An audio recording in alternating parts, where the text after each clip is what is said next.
सबसे पहले हम अंडरस्टैंड करते हैं what is the respiration. Respiration क्या होता है?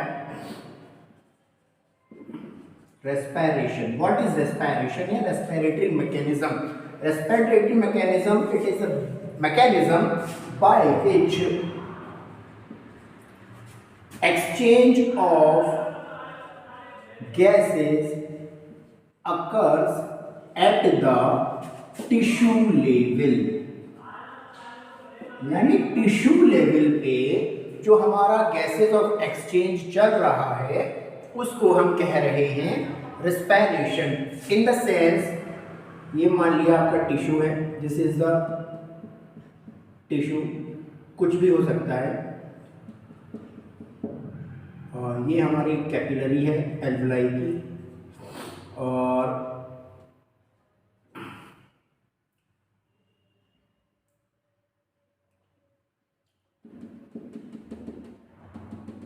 ये हमारी आरबीसी है, दिस इज आरबीसी, जिसके अंदर प्रेजेंट होता है हीमोग्लोबिन।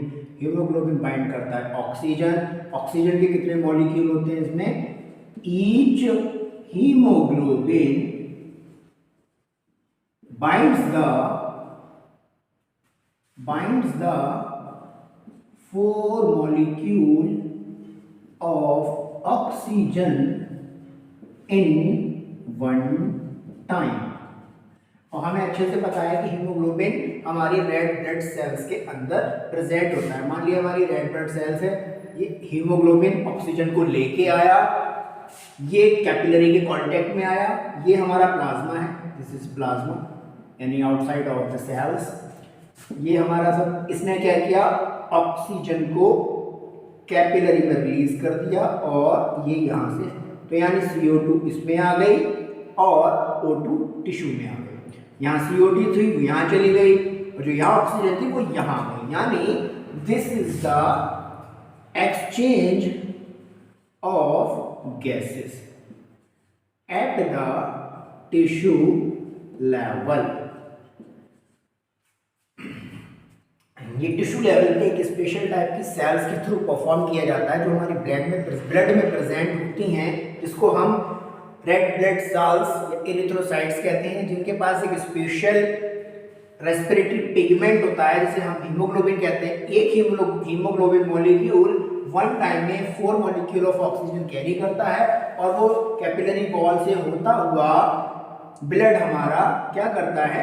टिश्यू तक छोड़ देता है, और प्लस ये CO2 जाके हमारे हीमोग्लोबिन से जुड़ जाती है। तो हीमोग्लोबिन एक वो ऐसा मॉलिक्यूल है हमारी बॉडी में, ब्लड में, जो CO2 और O2 का ट्रांसपोर्ट कर रहा है between the tissue and lungs. तो this is the gases exchange का ओवरव्यू हो गया। This is the overview of gas exchange of gases.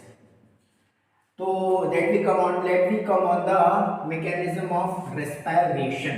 तो यहाँ पर हमारी जो मैकेनिज्म हो रही है, पहले हम बात करते हैं मैकेनिज्म में स्टेप्स होते हैं। There are 2 steps, one is expiration, inspiration, और एक आता है एक्चुअल गैसेस एक्सचेंज। तो ये 3 स्टेप हो गए बेसिक से जो हमारी मैकेनिज्म ऑफ रेस्पिरेशन को कंप्लीट करते हैं। एक्सपायरेशन क्या होता है भाई, इंस्पायरेशन क्या होता है, एक्चुअल गैसेस क्या होता है। तो सबसे पहले हम डिस्कस करते हैं भाई, ये जो हमारा एक्सपायरेशन है यानी अंदर से हवा को, कार्बन डाइऑक्साइड को ब्रीदिंग प्रोसेस के through outside of the body भेजना। यानी इसमें क्या हो रहा है, हमारी जो CO2 है इसको हम आउटसाइड द बॉडी रिलीज कर रहे हैं। इंस्पायरेशन में क्या हो रहा है, हम ऑक्सीजन को इनसाइड टू द बॉडी पहुंचा रहे हैं। यानी ये प्रोसेस क्या हो रही है, इनहेलेशन होती है, और ये जो प्रोसेस होती है इसको हम एक्सहेलेशन बोलते हैं। तो एक्सपायरेशन में क्या हो रहा है, बॉडी के अंदर से कार्बन डाइऑक्साइड को हम बाहर निकाल रहे हैं, यानी एक्सहेलेशन कर रहे हैं। और इंस्पायरेशन में क्या हो रहा है, इसमें हम ऑक्सीजन को अंदर कैरी कर रहे हैं, यानी इनहेलेशन कर रहे हैं by the process of breathing. अब एक्सपायरेशन कैसी प्रोसेस है, एक्सपायरेशन जो होती है एक तरीके की पैसिव प्रोसेस होती है। It is passive process, it is passive process. जबकि जो इनहेलेशन या इंस्पायरेशन होती है it is active process, because it needs ATP और there is no need of ATP यानी एनर्जी।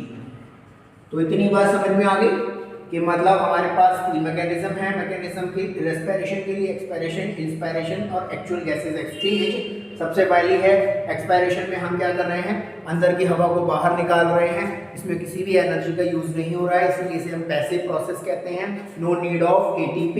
जबकि इंस्पायरेशन में क्या कर रहे हैं, हम इनहेलेशन कर रहे हैं। इनहेलेशन का मतलब होता है हम बाहर से ऑक्सीजन को अंदर की तरफ ब्रीदिंग के थ्रू लंग्स तक पहुंचा रहे हैं। ये हमारी एक एक्टिव प्रोसेस होती है, इसमें ATP की नीड होती है, they required the ATP molecule.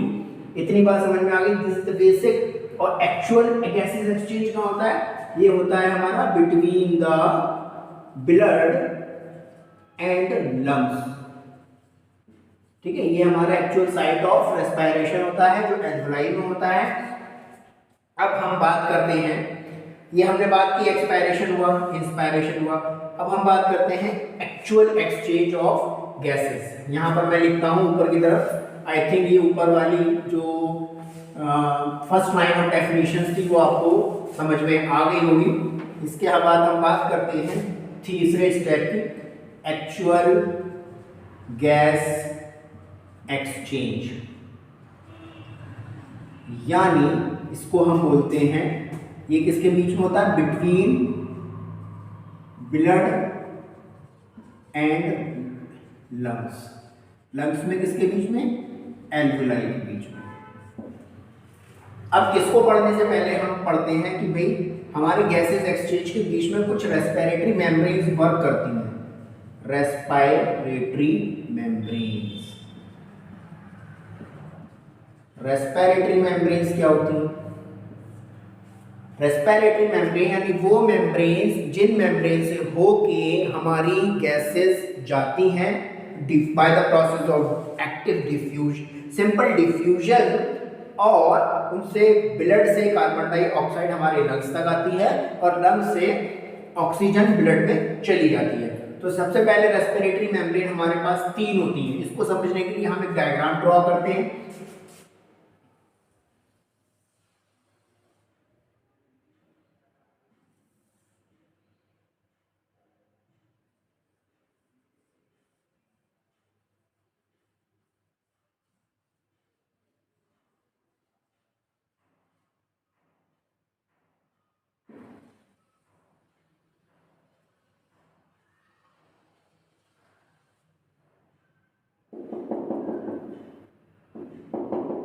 यहाँ पर हमने ये ड्रॉ किया है, इसके अंदर क्या होता है,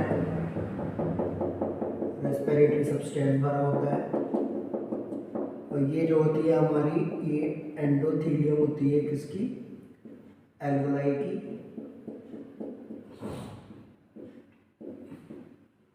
तो ये हमारा है बेसमेंट सब्सटेंस, ये हमारी पूरी एक एल्वोलाई है,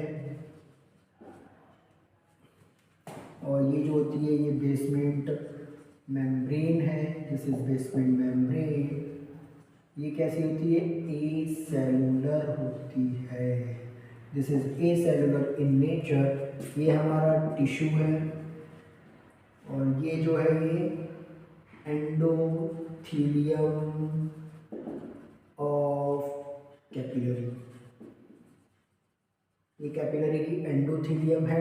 तो जो गैस का एक्सचेंज है वो इधर से इधर और यहाँ से यहाँ होना है, यानी यहाँ से क्या जाएगी, CO2 और यहाँ से आएगी O2, समझ गए।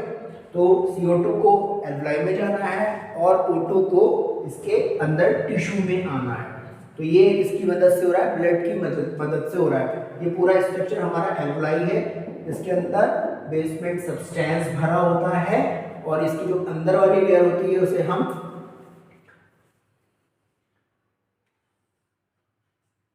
एल्वुलर मेम्ब्रेन बोलते हैं। तो हमारे पास 1, 2 और 3 रेस्पिरेटरी मेम्ब्रेन होती हैं जिनसे होके सिंपल डिफ्यूजन के थ्रू हमारी गैसेस का एक्सचेंज चल रहा होता है। और ये इन दोनों के बीच की जो थिकनेस होती है वो थिकनेस कितनी होती है, that is less than 1 mm, less than 1 mm होती है, ठीक है। और इसमें बीच बीच में एक फ्लूइड पाया जाता है, इसे हम सर्फेक्टेंट कहते हैं। इसमें क्या होता है, एक फ्लूइड भरा होता है जो सर्फेक्टेंट होता है, जिसका काम होता है to reduce the friction between the 2 membranes. तो हम यहाँ पर रेस्पिरेटरी मेम्ब्रेन्स लिखते हैं। सबसे पहली है एंडोथेलियम, एंडोथेलियम ऑफ या एल्वुलाई मेम्ब्रेन। दूसरी है बेसमेंट मेम्ब्रेन,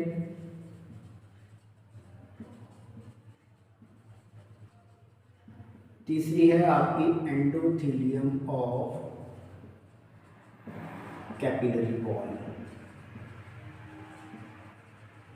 तो ये 3 तरीके की मेम्ब्रेन्स होती हैं जिनसे हमारा क्या होता है, by the process of simple diffusion O2 और CO2 का एक्सचेंज हो रहा होता है। और इन तीनों के बीच की जो थिकनेस होती है, the thickness between these 2 layers, यहाँ पर हम लिखते हैं, here we I have to write here the thickness between these membranes. The thickness between these membranes is less than 1 mm. जितना कम थिकनेस होगा उतना फास्ट डिफ्यूजन होगा, गैसेस का एक्सचेंज होगा। अगर थिकनेस ज्यादा होगी तो गैसेस का एक्सचेंज कम हो जाएगा। तो इसमें से हमें ये बात पता चलती है कि thickness is inversely proportional one upon diffusion. यानी अगर आप थिकनेस बढ़ाओगे तो डिफ्यूजन कम हो जाएगा, और डिफ्यूजन करना है तो थिकनेस को कम करना पड़ेगा। तो ये 2 बातें हमारे सामने निकल के आई। तो गैसेस एक्सचेंज में हमारे पास 3 मेम्ब्रेन से होकर CO2 को जाना होता है, बेसमेंट सबस्टेंस भरा होता है, एल्वुलाई होती है, एल्वुलाई में सबसे अंदर वाली एंडोथेलियम होती है जिसे एल्वुलाई मेम्ब्रेन बोलते हैं, उसके नीचे बेसमेंट मेम्ब्रेन होती है, उसके नीचे एंडोथेलियम होता है, और इसमें एक सर्फेक्टेंट रिलीज होता है जो उसके फ्रिक्शन को कम करता है। और गैसेस का एक्सचेंज इस प्रोसेस के थ्रू होता है। The process is simple diffusion that participate in the O2 and CO2 exchange. उसके बाद आता है thickness of the this membrane is less than 1 mm। It's very important character of the alveoli here is the thickness of this membrane is less than 1 mm। अगर ये 1 mm से थोड़ी सी भी ज्यादा होती है तो हमारा जो डिफ्यूजन का प्रोसेस है गैसेस का वो कम हो जाएगा या हैम्पर करेगा। तो गैसेस के एक्सचेंज के लिए हमें ये प्रोसेस करना होती है। तो here we already understand the mechanism of gases exchange. अब हम बात करते हैं फैक्टर्स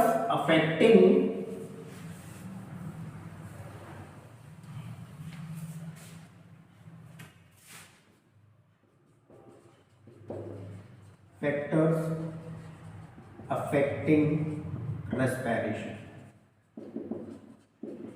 क्या क्या फैक्टर अफेक्ट करते हैं? नंबर 1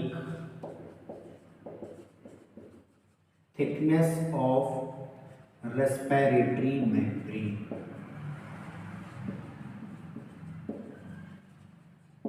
नंबर 2,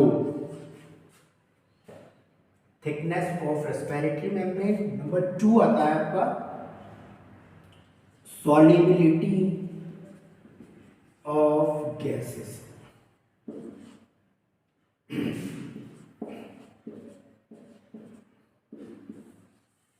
ये होती है इसकी सॉल्युबिलिटी। तीसरा आता है amount of haemoglobin in blood. चौथा आता है आपका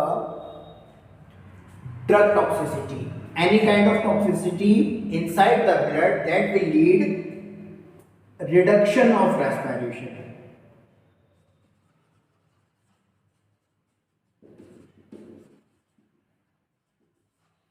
लंग्स इन्फेक्शन। अब हम इसको डिस्कस करते हैं कि भाई अगर मैंने बताया अभी जस्ट थोड़ी देर पहले, अगर हमारे लंग्स में एल्वेलाई में ये थिकनेस अगर बढ़ जाती है तो क्या होता है, हमारा जो रेस्पिरेशन का प्रोसेस होगा, फैक्टर्स अफेक्टिंग रेस्पिरेशन, अगर ये फैक्टर्स कम हो जाते हैं, ये फैक्टर्स अगर इनमें से कोई भी एक फैक्टर पार्टिसिपेट करता है रेस्पिरेशन की मैकेनिज्म में, तब क्या होगा, आपका रेस्पिरेशन की प्रोसेस स्लो हो जाएगी। सबसे पहला thickness of respiratory membrane. Thickness of respiratory membrane अगर 1 mm से ज़्यादा थिकनेस हो जाती है इन केस, किसी भी केस की वजह से, इन्फेक्शन की वजह से या किसी और की वजह से, तो क्या होगा, आपका रेस्पिरेशन कम हो जाएगा। Solubility of gases. Solubility of gases का मतलब ये होता है कि हमारी ब्लड में कौन कौन सी गैसेस कम सॉल्युबल है या ज़्यादा सॉल्युबल है। जो गैस ज़्यादा सॉल्युबल होती है वो जल्दी घुल जाती है, जो कम सॉल्युबल होती है वो जल्दी नहीं घुल पाती, और उसकी जो ब्लड से बाइंडिंग कैपेसिटी होती है वो कम हो जाती है। तो यहाँ पर 3 गैसेस का जिक्र किया गया है, ठीक है। पहली है आपकी कार्बन मोनोऑक्साइड,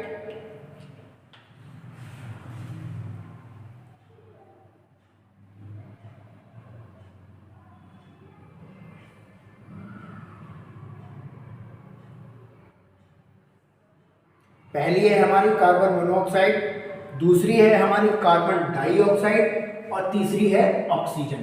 तो हमें बेसिकली करना क्या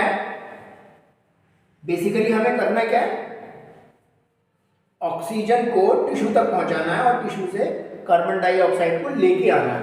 तो हमारी जो कार्सियो होती है, this is carbon monoxide, it is 200 to 250 times more soluble in blood than O2। इसका मतलब ये हुआ कि हमारी जो ऑक्सीजन है, हमारी जो कार्बन मोनोऑक्साइड है, ये हमारी ऑक्सीजन से 200 से 250 गुना ज़्यादा सॉल्युबल है, यानी ये ब्लड में बहुत तेज़ी के साथ घुल जाती है। इसीलिए क्या होता है, जब भी बंद कमरे में कहीं भी थोड़ा सा धुआं, कोई धूल मिट्टी या आग लग जाती है, तो क्या होता है, इतनी तेज़ी से हमें तुरंत एक्सहॉशन होने लगता है, यानी हमें तुरंत खांसी आना शुरू हो जाएगी, सांस लेने में दिक्कत होगी।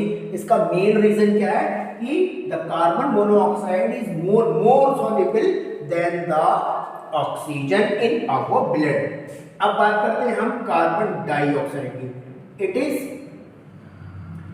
25 to 30 times soluble in than O2। ये क्या होती है, ऑक्सीजन के मुकाबले 20 से 25 गुना या 25 से 30 गुना ज़्यादा सॉल्युबल होती है। इसीलिए थोड़ा अमाउंट हमारे ब्लड में कार्बन डाइऑक्साइड का भी मौजूद रहता है। क्यों? कार्बन डाइऑक्साइड किससे जाके जुड़ जाता है, ये जुड़ जाता है हीमोग्लोबिन से, और कार्बेट अमीनो हीमोग्लोबिन बनाता है, उसके बाद बाइकार्बोनेट बनता है। तो 70% हमारी जो कार्बन डाइऑक्साइड होती है वो किसकी फॉर्म में रिलीज होती है, बाइकार्बोनेट आयंस की फॉर्म में रिलीज होती है। और ऑक्सीजन तो है ही सबसे कम सॉल्युबल, यानी carbon monoxide is 200 to 250 times more soluble in blood than the oxygen. Carbon dioxide is the 25 से 30 गुना ज़्यादा सॉल्युबल होती है एज कंपेयर टू ऑक्सीजन। तो ये हमारी सॉल्युबिलिटी ऑफ गैसेस की बात हो गई, यानी जो गैस जितनी ज़्यादा सॉल्युबल होगी उसका इफेक्ट उतना ज़्यादा हमें देखने को मिलेगा। अमाउंट ऑफ हीमोग्लोबिन, हमारी बॉडी में गैसेस भरपूर हैं लेकिन उसको कैरी करने के लिए कोई मॉलिक्यूल प्रेजेंट नहीं है। अगर हीमोग्लोबिन का अमाउंट कम हो जाएगा तो हमारा रेस्पिरेशन ऑलरेडी कम हो जाएगा। तो ये हमारा थर्ड फैक्टर है। तो अगर हम इसको लिख लें, haemoglobin is directly proportional to O2 और CO2, यानी हीमोग्लोबिन का अमाउंट कम होगा तो O2 CO2 का अमाउंट ऑलरेडी कम हो जाएगा, ऑक्सीजन का कम हो जाएगा और CO2 का बढ़ जाएगा। ठीक है, वो ऑक्सीजन का अमाउंट कम हो जाएगा और CO2 का अमाउंट बढ़ जाएगा, क्योंकि ऑक्सीजन को कौन कैरी करता है? हीमोग्लोबिन मॉलिक्यूल कैरी करता है। तीसरा हमारा आता है ड्रग टॉक्सिसिटी। अगर हमारी बॉडी में कुछ ऐसे ड्रग्स को इंट्रोड्यूस कर दिया जाए जो टॉक्सिक होते हैं, जैसे कि पॉइजन, विनम पॉइजन या कुछ क्या कहते हैं एनेस्थेटिक ड्रग्स होते हैं, इनकी अगर टॉक्सिसिटी ओवरडोज में हमारी बॉडी में चली जाए तो क्या होगा? हमारा जो मॉलिक्यूल है वो ऑक्सीजन को कैरी करने में उसे क्या कहते हैं प्रॉब्लम होगी, और जिसकी वजह से हमारी बॉडी में ऑक्सीजन का अमाउंट कम हो जाएगा। तो ये एक मेन फैक्टर हो गया रेस्पिरेशन को हैम्पर करने के लिए। उसके बाद आता है लंग इन्फेक्शन। लंग्स में किसी तरीके का इन्फेक्शन हो जाए, लाइक फाइब्रोसिस, निमोनिया,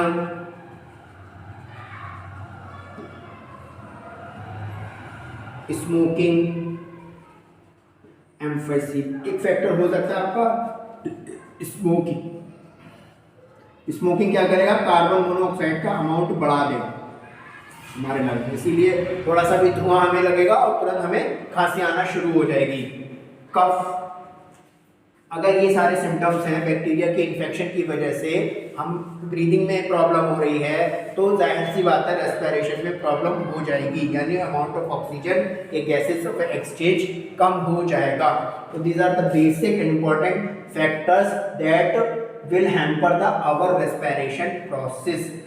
इतनी बात क्लियर हो गई कि भाई हमारी रेस्पिरेशन की मैकेनिज्म कैसे होती है, किस तरीके से कौन कौन से फैक्टर्स होते हैं जो हमारे रेस्पिरेशन को कम करते हैं। इसके बाद हम बात करते हैं इसके बेसिक से डिसऑर्डर्स की।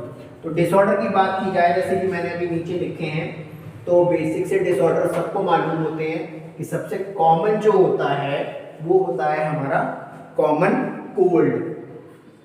तो these are the disorders of respiration. Number 1 common cold, number 2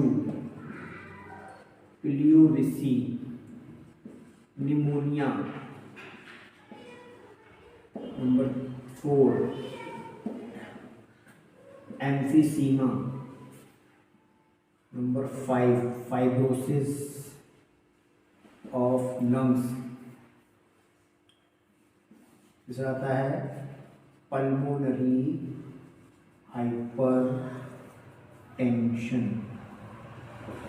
pulmonary hypertension हो गया, लंग फाइब्रोसिस हो गई, निमोनिया हो गया, एम्फीसीमा, फाइब्रोसिस। तो ये हमारे बेसिक से एक आता है इसमें लंग्स कैंसर। तो यहाँ हम बात करते हैं कॉमन कोल्ड क्या होता है। कॉमन कोल्ड जो होता है ये बेसिकली बैक्टीरिया के इन्फेक्शन होता है इन द नोज। अगर नोज में हमारा बैक्टीरिया का इन्फेक्शन हो जाता है तो क्या करता है, ये बैक्टीरिया हमारे जो नोज के अंदर म्यूकस लाइनिंग प्रेजेंट होती है, म्यूकस मेम्ब्रेन प्रेजेंट होती है, ये उसमें इन्फेक्शन करता है और वहाँ से म्यूकस का सिक्रेशन बहुत तेजी से होने लगता है, जिससे हम कहते हैं हमारी नोज जो है ड्रेन कर रही है। तो ये कॉमन कोल्ड का फीचर होता है। कॉमन कोल्ड कभी भी डेंजरस नहीं है, लेथल नहीं है, लाइफ थ्रेटनिंग नहीं होता है। प्लूरिसी क्या होता है? अगर आपकी प्लूरल कैविटी में प्लूरल फ्लूइड इंक्रीज हो जाता है, increment of pleural fluid due to the bacterial infection, तब क्या होगा? यहाँ पे जो प्लूरल फ्लूइड का अमाउंट है वो बढ़ जाता है और उस कंडीशन को हम कहते हैं प्लूरिसी, जिसमें पेशेंट को रेस्पिरेशन में प्रॉब्लम होगी, ऑक्सीजन के इनहेलेशन में प्रॉब्लम होगी। उसके बाद आता है pneumonia. It is the life threatening disorder of the respiration. इसमें क्या होता है, जो हमारा बैक्टीरिया है ये हमारी एल्वोलाई को इन्फेक्ट करता है, इन्फेक्ट द एल्वोलाई। और एल्वोलाई के हमें पता है हमारी एल्वोलाई जो होती है these are the main site for gases exchange. अगर एल्वोलाई में ही इन्फेक्शन हो जाएगा तो हमें जाहिर सी पता है वहाँ स्वेलिंग आ जाएगी, कुछ फ्लूइड कलेक्ट हो जाएगा और जिसकी वजह से क्या होगा, जो थिकनेस है 1 mm से कम वो बढ़ जाएगी और गैसेस का एक्सचेंज रुक जाएगा। इसकी वजह से क्या होगा, हमारे लंग्स में ऑक्सीजन का वॉल्यूम कम हो जाएगा और बंदे की डेथ हो जाएगी। तो this is the dangerous and lethal as compare to common cold. तो यहाँ बेसिक डिफरेंस है कि कॉमन कोल्ड और निमोनिया दोनों डेंजरस होते हैं नहीं। कॉमन कोल्ड एक एक्सटर्नल रेस्पिरेटरी ऑर्गन का इन्फेक्शन होता है, जबकि एल्वोलाई जो होता है वो इंटरनल रेस्पिरेटरी ऑर्गन का या साइट ऑफ गैसेस एक्सचेंज का इन्फेक्शन होता है। Both are done by the bacteria. Emphysema क्या होता है? एम्फाइसीमा में क्या होता है भाई? एम्फाइसीमा में क्या होता है, इसमें भी लंग्स में जो एल्वोलाई होती है उनमें इन्फ्लेम्ड हो जाती हैं और ऐसा कब होता है, स्मोकिंग के दौरान होता है। ठीक है, इसमें भी रेस्पिरेशन में प्रॉब्लम होती है। Fibrosis of lungs, fibrosis of lungs में क्या होता है कि हमारे जो लंग्स टिश्यू है इस तरीके से इसमें गोल गोल से धब्बे दिखाई देंगे आपको। ठीक है, और ये क्या करेंगे, फाइब्रोज्ड हो जाएंगे। फाइब्रोज मतलब फूले हुए से दिखाई देंगे इन्फेक्शन की वजह से। इसको हम बोलते हैं फाइब्रोसिस ऑफ लंग्स। उसके बाद आता है पल्मोनरी हाइपरटेंशन, यानी अगर हमारी बॉडी में ब्लड प्रेशर का अमाउंट बहुत लंबे समय से एबनॉर्मल है, एक नॉर्मल रेंज से बहुत ज़्यादा है, तब क्या होगा, ये हमारे लंग्स को अफेक्ट करेगा, लंग्स की नॉर्मल एक्टिविटी को कम करेगा, रेस्पिरेशन को बढ़ा देगा या ज़्यादा कर देगा। तो उस कंडीशन को हम बोलते हैं पल्मोनरी हाइपरटेंशन, यानी हमारा जो प्लूरल फ्लूइड है वो नॉर्मल प्रेशर से अगर ज़्यादा है ब्लड प्रेशर की वजह से, तो उसको हम पल्मोनरी हाइपरटेंशन बोलते हैं। इसके बाद में आता है लंग कैंसर। कैंसर जो होती है वो ओवरग्रोथ ऑफ द सेल्स होती है, किसी भी ऑर्गन का हो सकता है, किसी भी टिश्यू का हो सकता है। इसके बाद में आता है इसका टीबी या ट्यूबरक्लोसिस। ये किसकी वजह से होता है, माइकोबैक्टीरियम ट्यूबरक्लोसिस की वजह से होता है। इसके इन्फेक्शन से हमारी लंग्स खराब हो जाते हैं और उनमें गैसेस का एक्सचेंज कम हो जाता है, इसको हम कहते हैं ट्यूबरक्लोसिस। इसके बाद में एक कंडीशन होती है अस्थमा। अस्थमा में क्या होता है, हमें पता है हमारे लंग्स में क्या होता है, एक तरीके की मास्ट सेल्स पाई जाती हैं। मास्ट सेल्स क्या शो करती हैं, एलर्जी शो करती हैं। ये होता है due to the infection of mast cells in the lungs.